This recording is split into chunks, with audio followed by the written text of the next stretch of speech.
Assalamualaikum warahmatullahi wabarakatuh.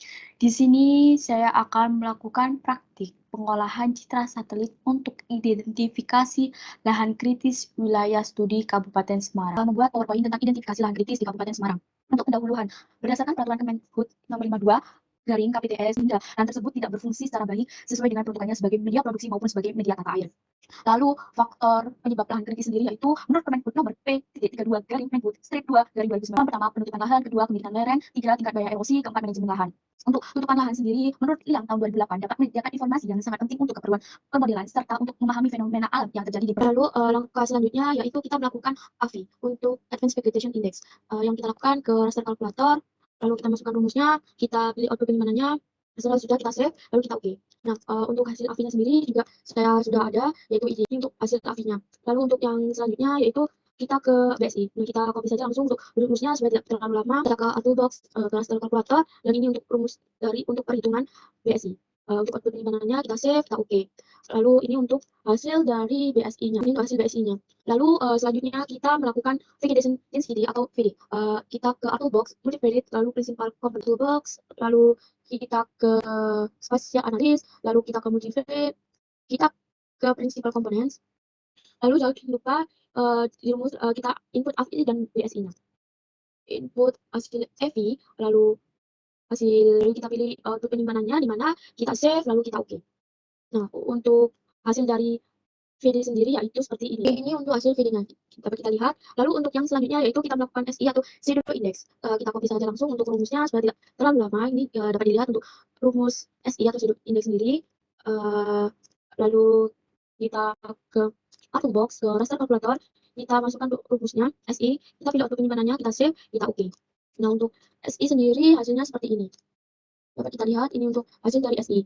Untuk selanjutnya kita melakukan perhitungan TI atau temperatur index.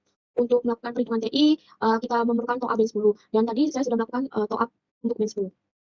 Kita kembali ke toolbox, ke raster kalkulator, kita masukkan untuk rumusnya. Jangan lupa untuk TOA band 10 kita klik ya. Ini untuk TOA band 10-nya. Lalu kita pilih output penyimpanannya, kita kasih name, kita save, lalu kita oke. Lalu untuk selanjutnya yaitu kita melakukan perhitungan SSI atau Scale Shadow Index. Kita kembali ke toolbox, kita ke multivariate, ke built-in component. Lalu kita input SI dan TI-nya. Kita input hasil SI dan hasil TI. Lalu kita pilih untuk penyimpanannya, kita save, kita oke.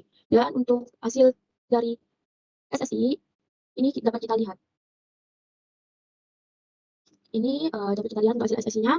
Lalu untuk selanjutnya kita akan melakukan perhitungan FCD atau Forest Canopy Density.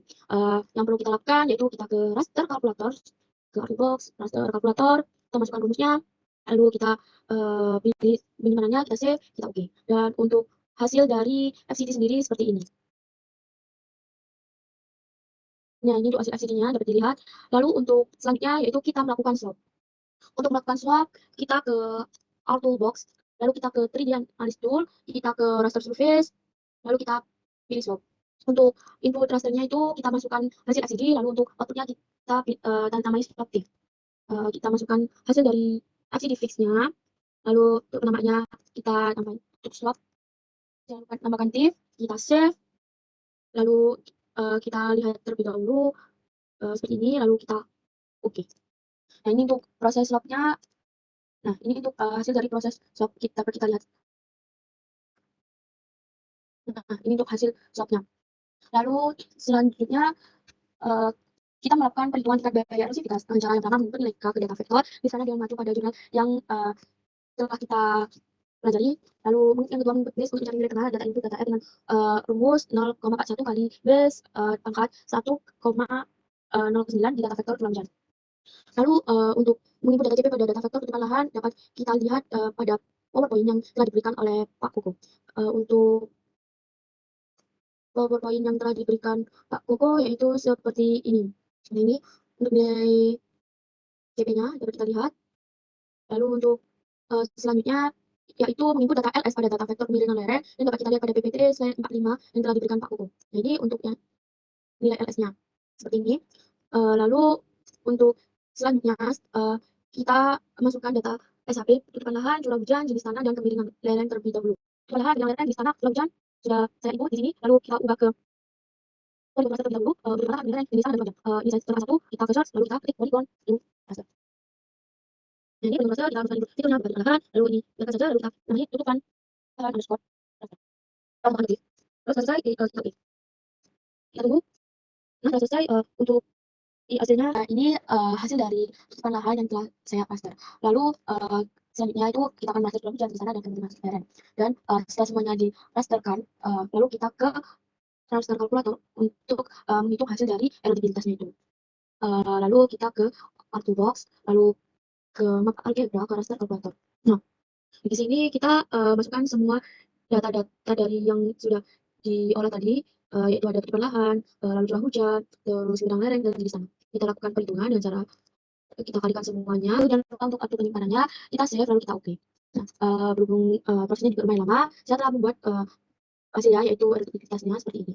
Ini hasil dari perhitungan erodabilitas. Lalu selanjutnya kita akan melakukan reclassify untuk FCD, slope, dan erosivitas. Lalu kita lakukan reclassify untuk FCD terlebih dahulu. Nah, untuk FCD itu nanti kelasnya itu dibalik karena kelasnya itu berbanding terbalik. Seperti itu. Mungkin saya contohkan satu untuk reclassify FCD, lalu kita ke classify, kita pilih equal interval, kita masukkan 5 klasifikasi, lalu kita oke, jangan lupa untuk FCD itu dibalik, kita klik reverse new value, lalu kita pilih atur penyimpanannya, lalu kita save, kita oke. Nah, untuk hasil reclass FCD sendiri setelah saya buat karena prosesnya agak lama sehingga sebelumnya setelah buat. Lalu ada reclass slope juga sudah saya buat. Terus yang terakhir yaitu reclass yang erodabilitas ini. Erodabilitas, lalu ini untuk reclass FCD, dan yang terakhir ini untuk reclass yang slope. Lalu selanjutnya kita melakukan vector overlay dari hasil reclassify dari FCD, slope, dan erosivitasnya itu tadi. Kita ke search, lalu kita ketik vector overlay, lalu kita pilih yang ini, lalu kita melakukan vector overlay dengan cara memasukkan input raster dari hasil reclass erotas, kita oke, kita masukkan lagi untuk input rasternya yang kedua yaitu hasil reclass dari slope, kita oke, tambah lagi untuk kita masukkan input raster yang ketiga itu hasil FCD dari hasil reclass dari FCD, kita oke. Lalu kita klik set equal influence, lalu kita masukkan formnya itu 1, masukkan 1, form 5, lalu jangan lupa untuk atur penyimpanannya, kita beri nama lahan kritis. Nah, selesai kita save, kita oke. Nah, untuk hasilnya kita lihat untuk hasilnya ini lahan kritisnya seperti ini. Ada 4 klasifikasi, lalu sebelumnya sudah saya klasifikasikan. Untuk yang 1 mewakili lahan tidak kritis, kedua kelas 2 itu potensial kritis, yang ketiga agak kritis, dan yang terakhir yang keempat yaitu sangat kritis. Dapat kita lihat. Nah, ini untuk hasil peta lahan kritis di Kabupaten Semarang. Lalu untuk hasil analisisnya sendiri yaitu semakin tinggi nilai lahan kritis, semakin tinggi tingkat kekritisan lahan bisa kita lihat dari curah hujan dan gaya lerengnya. Lalu daerah yang memiliki lahan dengan variabel agak kritis memiliki curah hujan yang cukup tinggi yaitu sekitar 2000 sampai 3000 mm. Sebelah barat hingga barat laut bisa dilihat curah hujannya tinggi karena berdekatan dengan Gunung Ungaran dan Gunung Telomoyo. Ini dapat dilihat. Lalu sebelah barat hingga barat laut memiliki dominasi tingkat kelerengan yang agak tinggi karena di sana terdapat Gunung Ungaran. Kelerengan yang cukup terjal juga menjadi faktor utama terjadinya lahan kritis sehingga nilai erosivitas semakin tinggi, dan hal tersebut akan mempengaruhi lahan kritis sehingga nilainya semakin tinggi pula. Lalu di wilayah Kabupaten Semarang ini bisa disimpulkan curah hujan dan kelerengannya cukup tinggi, maka bahaya erosi di sebelah barat juga cukup tinggi, sehingga semakin tinggi bahaya erosi maka kekritisan lahan juga semakin tinggi. Lalu untuk solusi terhadap lahan kritis ini, yang pertama itu pemerintah daerah harus melakukan pengawasan terhadap pemanfaatan lahan yang sesuai dengan kemampuan dan memberikan penyuluhan konservasi tanah dan air dalam pengelolaan lahan yang dilakukan oleh masyarakat. Jadi pemerintah, khususnya pemerintah Kabupaten Semarang harus melakukan hal tersebut. Lalu yang kedua, dalam pengelolaan hutan untuk menjaga kondisi lingkungan serta menjaga kondisi sosial ekonomi masyarakat perlu dilakukan pengelolaan hutan berbasis masyarakat. Yang ketiga, pemerintah Kabupaten Semarang dapat mengendalikan pemanfaatan sumber daya alam dan lingkungan secara berlebihan, serta pengalihan fungsi lahan dapat diawasi secara ketat agar dapat mencegah bertambah lahan kritis di masa yang akan datang. Dan yang terakhir, daerah khususnya lahan pertanian yang dilakukan perlindungan terhadap lahannya yang umumnya sensitif terhadap terjadinya erosi dan tanah longsor, sedangkan untuk lahan permukiman pemerintah Kabupaten Semarang dapat mengendalikan pembangunan yang dibangun pada lahan yang kritis. Assalamualaikum warahmatullahi wabarakatuh. Di kesempatan kali ini saya ingin melanjutkan untuk analisis yang kedua, yaitu identifikasi kebakaran hutan dan lahan di Seruyan, Kalimantan Tengah. Nah, sebelum memulai analisis dan praktik untuk identifikasi kebakaran hutan dan lahan di Seruyan, izinkan saya untuk searching terlebih dahulu mengenai materi tentang identifikasi kebakaran hutan dan lahan. Identifikasi kebakaran hutan dan lahan di Seruyan, Kalimantan Tengah. Kebakaran hutan dan lahan gambut merupakan kebakaran permukaan di mana api membakar bahan bakar yang ada di atas permukaan misalnya dan berserakan, pepohonan, semak, dan lain-lain. Kemudian api menyebar tidak menentu secara perlahan di bawah permukaan. Bersumber dari wetlands.org.id.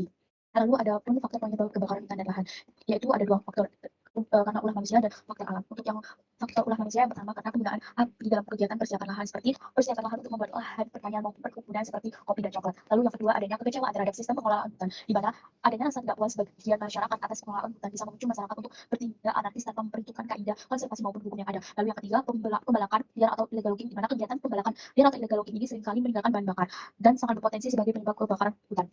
Lalu untuk yang faktor alamnya itu ada tiga, karena suhu, karena kelembapan yang tinggi, angin, lalu curah hujan. Lalu di sini juga ada bahan-bahan yang akan diolah, yaitu yang pertama data SHP yang berupa tutupan lahan, sungai, jalan-jalan, peta peruntukan lahan hutan, peta tanah gambut, serta sebaran panas. Lalu ada data raster atau DEM, yaitu jejak ketupan hutan NBM, suhu permukaan tanah atau lahan yang disebut LST di sebulan Kalimantan Tengah. Lalu ada sekitar Ransar 8, band 5 dan 7, yang dimana band 5 dan 7 ini sudah dilakukan perhitungan total. Lalu di sini juga ada alur kerjanya, di mana data citra satelit itu kita lakukan jejak kebakaran hutannya, lalu suhu permukaannya, sebaran panas, tutupan lahannya, lalu kita olah untuk menjadi skor jejak kebakaran hutan, skor suhu permukaan, skor panas, skor tutupan lahan, skor jaringan hidrologinya sendiri. Lalu untuk data DM itu ada alur hidrologi, skor jaringan hidrologi dan data jalan-jalan yang akan kita lakukan buffer jalan-jalan dan skor aksesibilitasnya. Lalu peta peruntukan lahan serta peta tanah gambut yang akan kita olah untuk mendapatkan skor peruntukan lahan hutan dan skor tanah gambutnya, dan untuk itu semua akan menjadi potensi bahaya kebakaran hutan dan lahan. Lalu untuk selanjutnya izinkan saya untuk melakukan praktik identifikasi kebakaran hutan dan lahan di Seruyan, Kalimantan Tengah. Aplikasi yang saya gunakan yaitu ArcGIS. Baik, yang pertama kita siapkan bahan-bahannya terlebih dahulu. Yang pertama adalah administrasi Seruyan. Lalu sebelumnya saya sudah melakukan pengolahan untuk LST di wilayah Seruyan. Ini sudah ada LST Seruyan. Lalu juga saya sudah melakukan perhitungan total untuk band 5 dan band 7.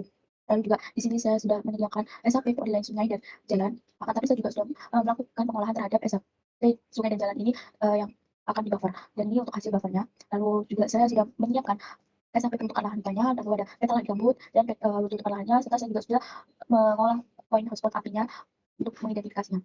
Lalu yang pertama ini kita lakukan terlebih dahulu untuk perhitungan NBR-nya, di mana TOA B5 dikurangi TOA B7 dibagi TOA B5 plus TOA B7. Baik, kita ke raster kalkulator untuk melakukan perhitungan NBR. Kita ke toolbox, lalu kita ke tempat algebra, raster kalkulator, lalu kita masukkan untuk rumusnya, lalu kita lakukan output penyimpanannya, kita namai di NBR objektif.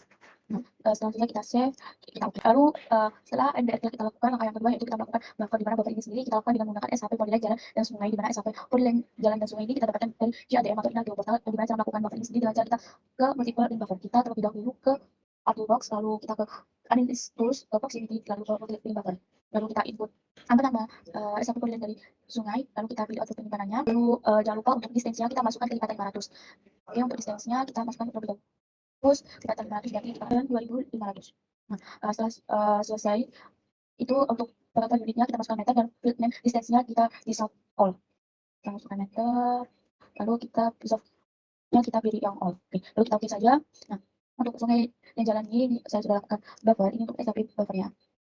Nah, ini untuk hasil dari buffer sungai dan jalan. Lalu untuk yang selanjutnya yaitu kita mengolah peta lahan gambut, yang dimana peta lahan gambut ini sendiri kita dapat melihat wilayah gambut dan gambut, yang dimana gambut dan gambutnya ini dibagi menjadi 2 skor. Peta lahan gambutnya kita lihat, nah ini untuk gambutnya skornya 5 dan untuk non gambutnya skornya 1. Lalu selanjutnya yang kita lakukan adalah mengolah tutupan lahan, di mana tutupan lahan ini sendiri kita lakukan untuk melihat kawasan mana yang memiliki spot titik panas terdekat dengan kebakaran hutan. Dan di mana dari kawasan tersebut kita harus memvalidasinya dari BNPB. Nah, dari BNPB ini kita dapat mengetahui sudut apinya berada di mana.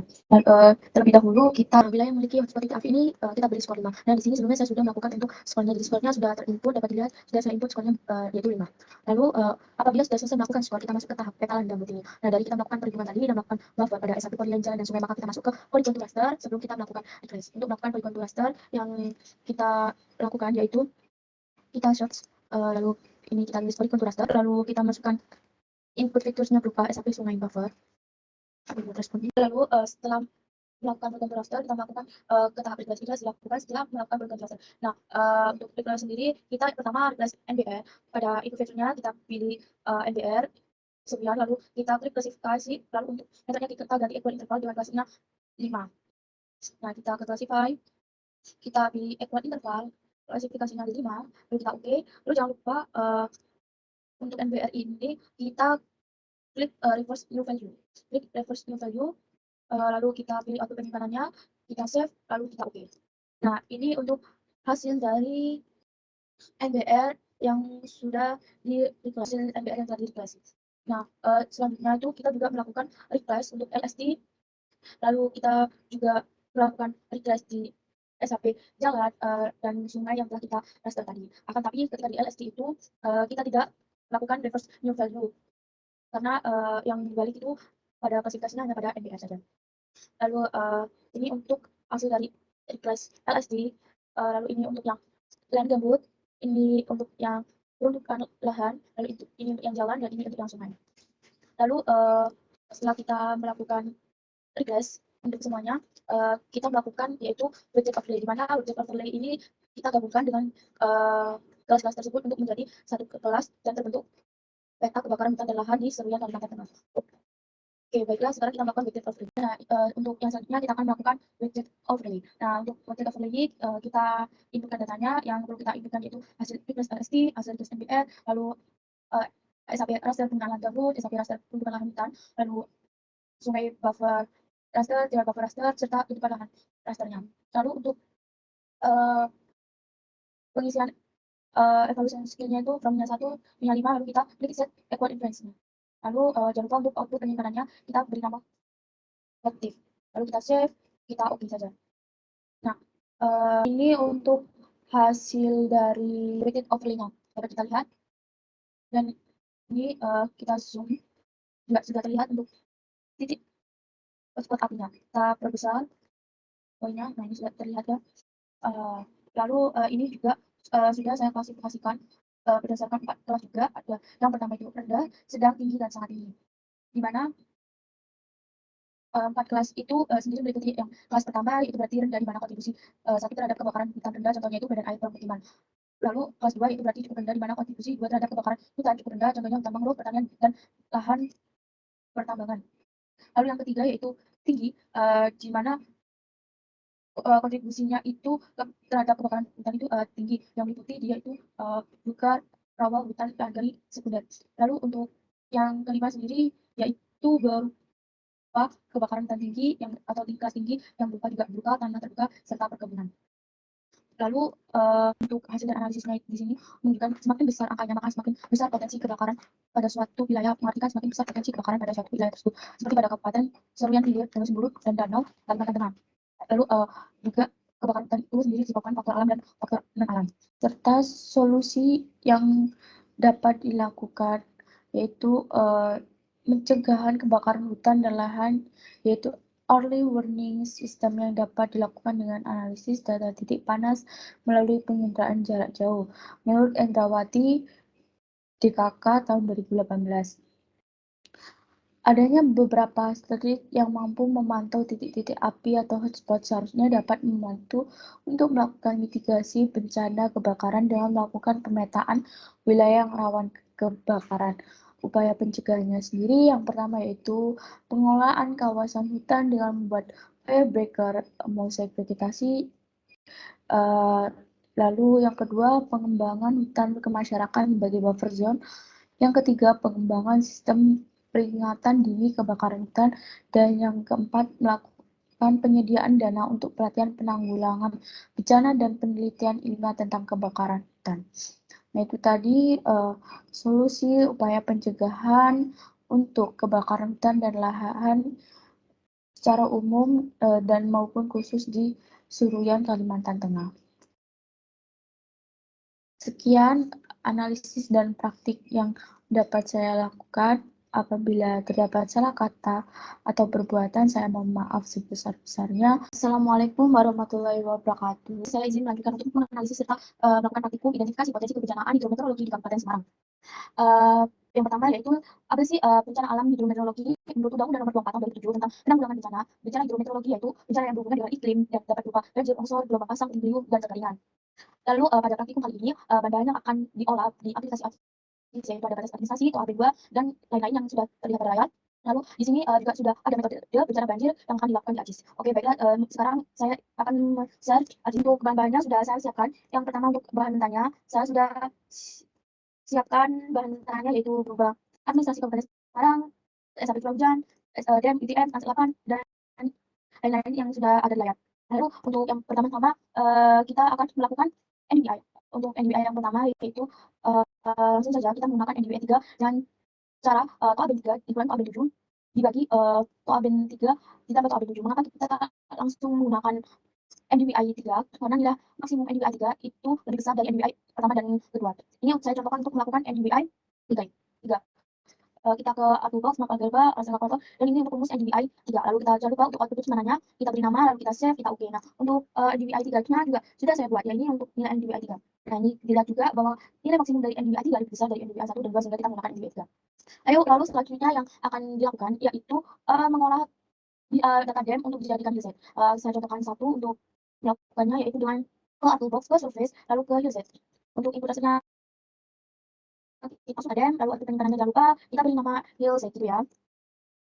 Hillset jangan lupa tambah notif, lalu kita save, kita oke. Hillset yang telah saya buat. Untuk mempersingkat waktu, hillset sudah saya buat. Nah, ini untuk hasil hillsetnya. Lalu selanjutnya yang dilakukan adalah melakukan fill. Fillnya ini juga dari data DEM. Yang pertama kita ke Artbox, lalu kita ke spasial analysis tool, ke hidrologi, kita ke data DEM-nya. Ini dapat kita lihat. Ini data raster curah hujan seperti ini. Dapat dilihat. Lalu selanjutnya yaitu kita melakukan klasifikasi kepada hasil dari hillset tadi. Akan tapi di hillset nanti itu jangan lupa untuk membalik nilainya yang melakukan first. Saya contohkan terlebih dahulu. Untuk reklasifikasi kita bisa search regress. Ini untuk regress hillsetnya pilih dua interval, kita kasih interval, kita ubah dengan 63,5 berarti 1254. Oke, untuk hillset dapat reference tadi hasil hillset yang telah di guys ya seperti ini. Semuanya seperti NDVI, accumulation itu juga dilakukan. Lalu juga jangan lupa juga seperti tadi hillsetnya. Lalu setelah itu kita melakukan weighted overlay, di mana yang akan kita masukkan itu data curah hujan, lalu NDVI, accumulation yang sudah kita tadi. Kita search, lalu kita cari weighted overlay. Dan ini untuk weighted overlay ini semuanya yaitu request curah hujan, lalu kita oke, lalu kita input lagi yaitu data selanjutnya berupa request accumulation, lalu input lagi data berupa request dari visit ini, nah kita oke. Nah, untuk lalu jangan lupa untuk yang terakhir yaitu NDVI yang telah kita masukkan untuk request NDVI. Jangan lupa untuk yang ini set request hujan kita nilai 40, ini 20, yang nanti 20, yang 40 hanyalah yang curah hujan. Setelah itu kita masukkan ini satu, kita pilih output penyimpanannya, lalu kita save, kita oke. Dan ini untuk hasil dari ada 4 klasifikasi. Ini lalu ini ada setiap ini dapat dilihat ini ada dia hasil peta potensi bencana banjir dari Kabupaten Semarang berdasarkan analisis di potensi bencana banjir di Kabupaten Semarang dilakukan sama skor 1 dengan ada kekuatan rendah, sebagian sedang, tidak cukup rendah, dan skala rendah. Sebagian besar Kabupaten Semarang memiliki rentan banjir yang cukup rendah, yang mana tersebar di beberapa kecamatan seperti Kecamatan Sumomono yang dapat dilihat tadi kecamatan kita Sasu, Kabupaten Desa. Untuk penghujan yang cukup tinggi, maka kemungkinan besar air limpasan dari Danau Rawapening bisa menggenangi ketiga wilayah kecamatan tersebut.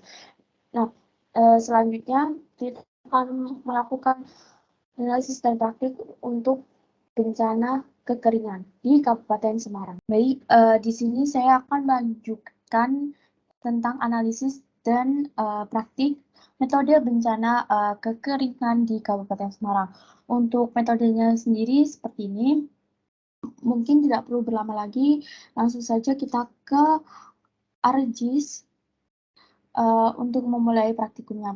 Nah, yang pertama itu kita akan melakukan NDDI, yaitu seperti rumus yang ada dengan melakukan QR toolbox, lalu raster kalkulator, lalu hasil NDVI yang telah saya olah sebelumnya, lalu dikurangi NDVI, lalu dibagi vote NDVI tambah NDVI.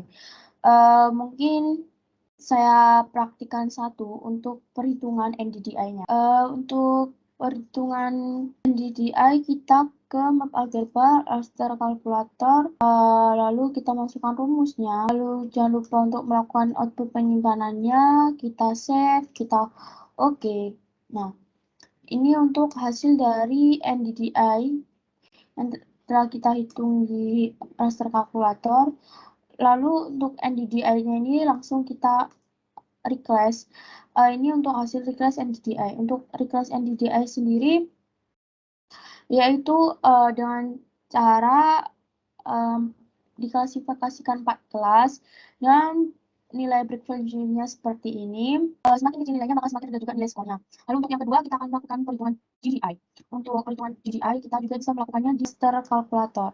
Kita kembali ke Apple Box, raster kalkulator, kita masukkan rumusnya, jangan lupa untuk output penyimpanannya, kita save, kita oke. Dan ini untuk hasil dari GDI. Hasil GDI. Lalu untuk GDI-nya juga kita lakukan reclass, yaitu hasilnya seperti ini. Lalu di DI kita melakukan reclass-nya itu kita klasifikasikan 6 kelas dengan break value-nya di 0, 650, 812, 1053, 1319, dan yang terakhir itu dibiarkan. Mungkin untuk yang di DI ini saya contohkan terlebih dahulu. Kita search, lalu kita ke reclassify. Nah, lalu kita inputkan dari DI tadi, ke classify, ke infile, kita manual, lalu equal dulu, kita pilih 6. Lalu kita inputkan sesuai dengan untuk reclass DDI, kita inputkan reclassnya sesuai dengan itu yang ada di sini 650, lalu yang kedua itu 812, lalu selanjutnya adalah 1053, selanjutnya yaitu 1319, 1319, maaf terjadi kesalahan, yang pertama itu 0, 650, 812, 1053, 1319, lalu yang terakhir kita datang lalu kita oke. Nah, untuk yang DDI ini tidak perlu kita reverse new value ya, karena ini sudah benar. Jangan lupa penyimpanannya, kita save, kita oke. Nah, untuk hasil reverse DDI ini dapat kita lihat, ini untuk hasil reverse DDI ada 6 kelas. Lalu selanjutnya yaitu kita melakukan perhitungan FI. Nah, perhitungan FI sendiri yaitu dapat kita lakukan dengan rumus seperti ini. Mungkin kita contohkan di Auto Box, lalu raster kalkulator, masukkan rumusnya, atau penyimpanannya jangan lupa, lalu kita oke saja. Nah, ini nanti hasil dari FI-nya. Kita lihat. Lalu untuk yang selanjutnya, yaitu kita melakukan perhitungan TVI. Perhitungan TVI itu dengan cara LST bagi FI. Untuk LST-nya sebelumnya saya sudah melakukan perhitungan supaya cepat. Lalu kita langsung saja ke Auto Box, raster kalkulator, lalu hasil dari LST tadi kita masukkan, saya menggunakan LST tahun 2021, lalu dibagi dengan hasil dari FI.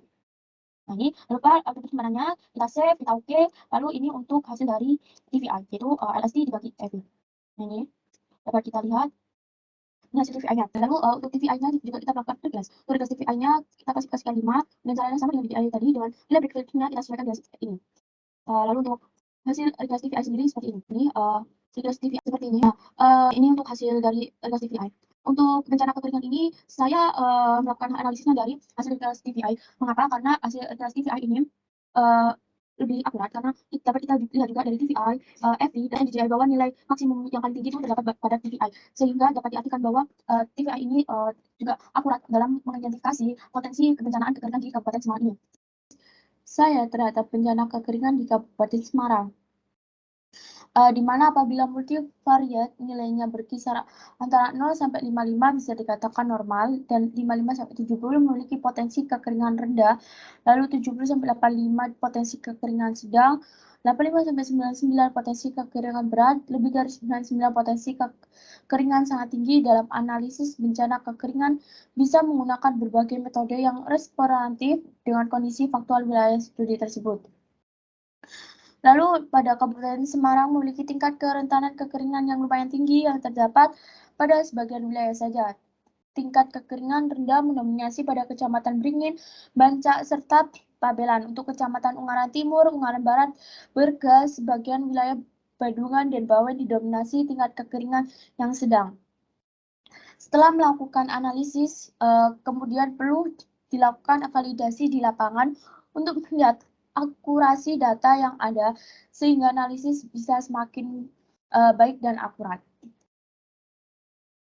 Lalu dari kedua analisis dan praktikum kebencanaan banjir dan kekeringan tadi, terdapat solusi yang bisa dilakukan untuk menanggulangi bencana banjir dan kekeringan tersebut. Yang pertama yaitu perbaikan saluran dan perlindungan vegetasi di mana dasar sungai yang sudah dangkal atau tersedimentasi akibat pengendapan harus dikeruk, diperdalam, sementara untuk batas tebing atau tanggul sungai di kanan kirinya harus pula diperlebar. Lalu yang kedua, konstruksi bendungan atau tanggul yang aman, di mana perlindungan dari pengikisan tanah merupakan unsur penting menghadapi bencana banjir, seperti dasar sungai sebaiknya distabilkan dengan membangun alas batu atau beton yang kuat. Sehingga sedangkan untuk lokasi rawan banjir atau sekitar sungai bisa diperbaiki dengan cara meninggikan tanggul. Lalu yang ketiga, penghematan energi bahan bakar fosil, yaitu tindakan bijak dan efisien dalam penggunaan energi yang perlu dilakukan untuk mengurangi emisi gas rumah kaca. Lalu beberapa di antaranya dengan mematikan peralatan listrik ketika tidak digunakan, menggunakan lampu hemat energi, dan penggunaan alat transportasi alternatif. Lalu yang keempat, melakukan perencanaan tata ruang yang baik, di mana pembangunan kawasan perlu dilakukan dengan perencanaan yang baik karena perubahan iklim. Yang pertamanya, tahun cuacanya panas, serta cuaca tidak menentu dapat mengurangi risiko bencana. Itu tadi dari pembelajaran yang dapat kita dapat dari identifikasi potensi kebencanaan hidrometeorologi. Nah, dari awal identifikasi lahan kritis di Kabupaten Semarang, identifikasi kebakaran hutan dan lahan di Seruyan Kalimantan Tengah, dan identifikasi potensi kebencanaan hidrometeorologi berupa bencana banjir dan kekeringan di Kabupaten Semarang dapat kita pahami bersama-sama bahwa untuk mempelajari pengolahan citra satelit tersebut perlu kita lakukan analisis juga, perlu kita lakukan praktikum juga, sehingga kita tidak hanya paham, tapi kita juga mengerti, kita juga dapat tahu apa solusi-solusi yang harus dilakukan dalam menangani hal-hal yang seperti itu. Sekian dari saya. Apabila dari analisis dan praktikum dari awal sampai akhir terdapat banyak kesalahan, saya mohon maaf sebesar-besarnya. Sekian, terima kasih. Wassalamualaikum warahmatullahi wabarakatuh.